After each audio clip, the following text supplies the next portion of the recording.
Every great story begins with destiny, courage, and glory. This one begins with a napkin.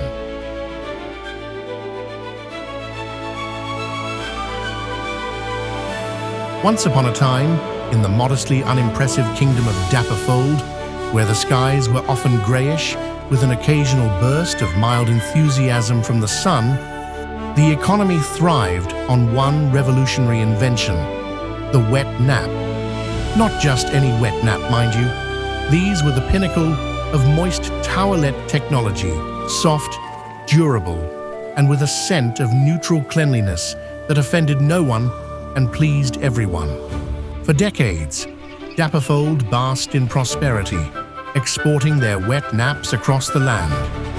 However, as is often the case with success, someone had an idea. What if, proposed the Royal Innovation Committee, we made them lemon-scented? Tragically, this was their undoing. Behold, the future of cleanliness! 87% dread, splendid! And the other side effects? Unbeknownst to the good people of Dapperport, lemon-scented wet naps had a peculiar side effect. They caused inexplicable existential dread in precisely 87% of the population. And so, we see the folly of our desires, the emptiness of convenience! No one could explain why, but the citrusy aroma triggered overwhelming thoughts about the futility of existence. Sales plummeted, the economy collapsed, and so did the Royal Innovation Committee, into disbandment and, in one unfortunate incident, an open sewer. In desperate times, the kingdom of Dapperport turned to an ancient piece of wisdom. The best ruler is the one who least desires to rule. This led them to the most uninterested person they could find, a recluse named Thaddeus Fenwick. Thaddeus lived just beyond the kingdom's borders, on a small, unimpressive farm where he grew root vegetables and cultivated an impressive collection of sarcastic remarks. He valued three things in life: solitude, books, and not being involved in the kingdom's nonsense.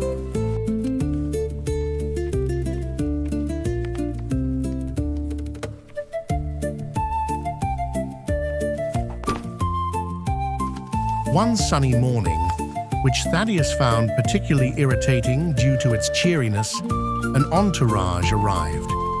At its head were Captain Morganna Thistle, the master guard, her armor polished to an accusatory shine, and Sir Percival Quibble, the royal advisor, whose robes were so oversized they seemed to be attempting escape from his frail frame.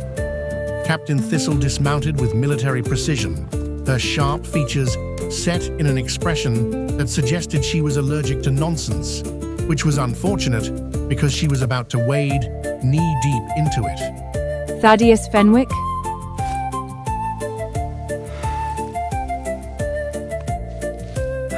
Depends on who's asking. If it's about unpaid taxes, I'm Gregory Turnip.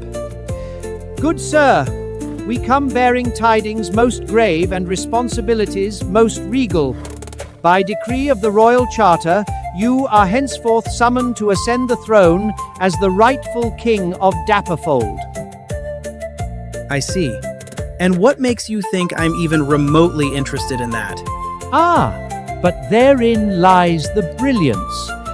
The best ruler is the one who least desires to rule. And you, good sir, are positively dripping with reluctance. I'm not dripping with anything except sweat from dealing with this absurdity. You don't have a choice. Kingdom's in shambles. We need a king. You were next on the list. Congratulations. Wait, there was a list? How far down was I? 17th. The other 16 were either deceased, missing, or remarkably good at hiding. You were surprisingly easy to find.